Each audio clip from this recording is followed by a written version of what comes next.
Qual é a função das regressões? Não é desligar a conexão entre a causa e um efeito mal? Então, o que vamos fazer é objetivar a regressão para o momento em que o paciente iniciou o quadro. O que foi o evento causador do quadro? Vamos dar um exemplo de medo, que aí fica mais fácil. Se o paciente está se queixando de medos, fobias, na regressão ele vai ser levado ao momento em que esta fobia iniciou. Qual foi o evento que causou medo no paciente? Muitas vezes, esse medo não foi nessa vida, esse medo foi numa outra vida. Então ele vai ser levado exatamente para esta cena. Enquanto ele relata para a psicoterapeuta, e continuará a recordação. Por exemplo, vamos dar um exemplo no caso de um afogamento. A pessoa morre afogada numa vida e depois ele tem fobia com água. É obviamente muito natural.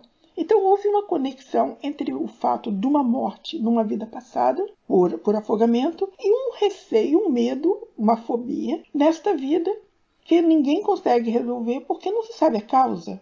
Então, nesse momento, o paciente vai ver o evento que colocou, o que causou o medo, e ele vai falando sobre o assunto, vai ficando consciente do que aconteceu. E depois, quando ele acorda, uma coisa que eu já notei, acho que com todo mundo, nunca houve falhas. Depois da regressão, a memória do indivíduo fica tão conectada que aumenta, mesmo fora da regressão.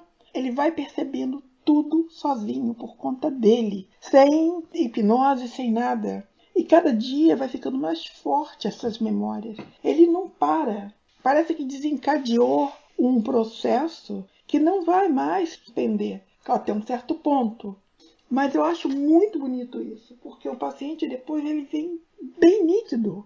As cenas são revistas e são acrescentadas detalhes depois.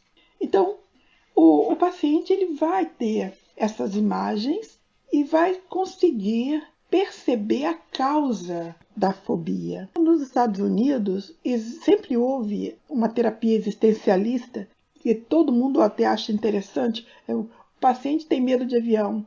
Tratamento: entrar num avião e participar de um voo. Então, a gente chama de antifobia. Na homeopatia, você não trata o seu próprio semelhante.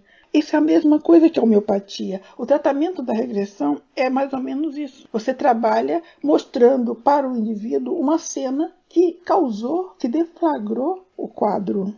Cada regressão trará um conteúdo diferente, então não é possível prever o que será acessado.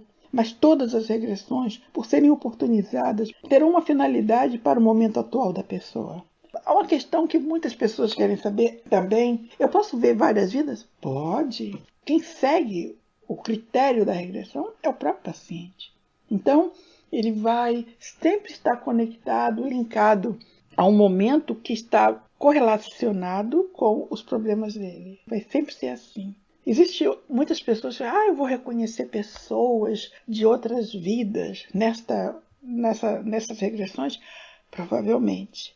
Não sei se você vai associar. Se você vai associar, tudo bem. Se não, aí depende. Muitas vezes sim, muitas vezes não. Muitas vezes você fica desconfiado. Eu acho que aquela pessoa que eu vi na regressão era fulano de tal. Isso é óbvio, porque quase 90% das vezes você reencarna no mesmo núcleo familiar. Quase 90% das vezes.